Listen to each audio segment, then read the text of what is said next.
ये अचानक तुम पर टूट पड़ता है। बढ़ती हुई बेचैनी, ऊब की चुभन, अकेलेपन का बोझ।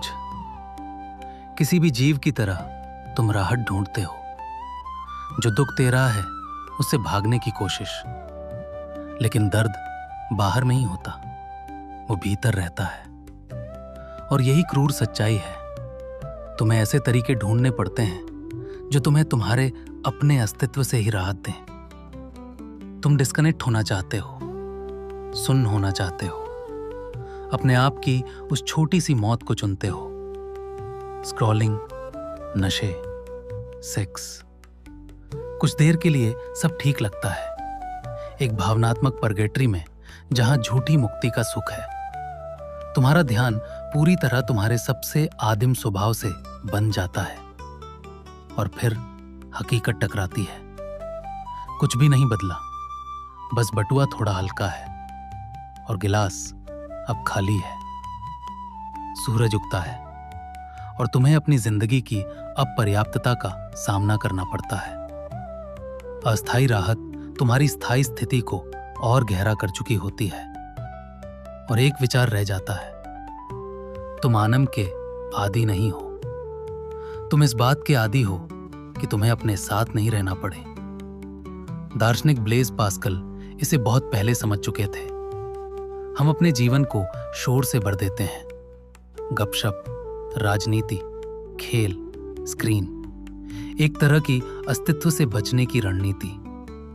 पास्कल के लिए डिस्ट्रैक्शन खुद को भुला देने का तरीका है, क्योंकि जब खामोशी आती है तो शून्य सामने खड़ा हो जाता है और वो डरावना होता है।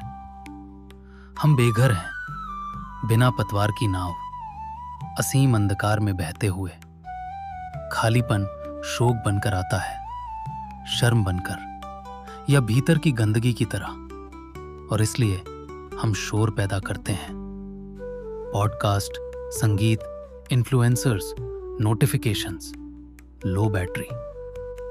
अनंत खालीपन से लड़ने के लिए हम उतना ही अनंत शोर खड़ा कर देते हैं, लेकिन डाइवर्जन सिर्फ समय काटता है और चुपचाप हमें हमारी बर्बादी की ओर ले जाता है।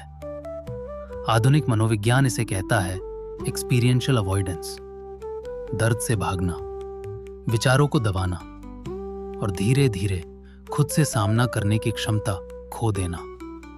जितना ज्यादा भागते हो उतना ही सामना करना मुश्किल होता जाता है। ये एक विशियस लूप है। तो रास्ता क्या है? पास्कल कहता है, भागना बंद करो। इंसान स्थिरता से डरता है, लेकिन यही स्थिरता इलाज है। एक कमरे में चुपचाप बैठ पाना, बिना स्क्रॉल किए सो पाना, कुछ नहीं करना। यह आसान नहीं है, यह क्रांतिकारी है, क्योंकि दर्द बेकार नहीं होता। निराशा ज्ञान देती है। पीड़ा हमें दिखाती है कि अर्थ और मूल्य कहाँ खतरे में है।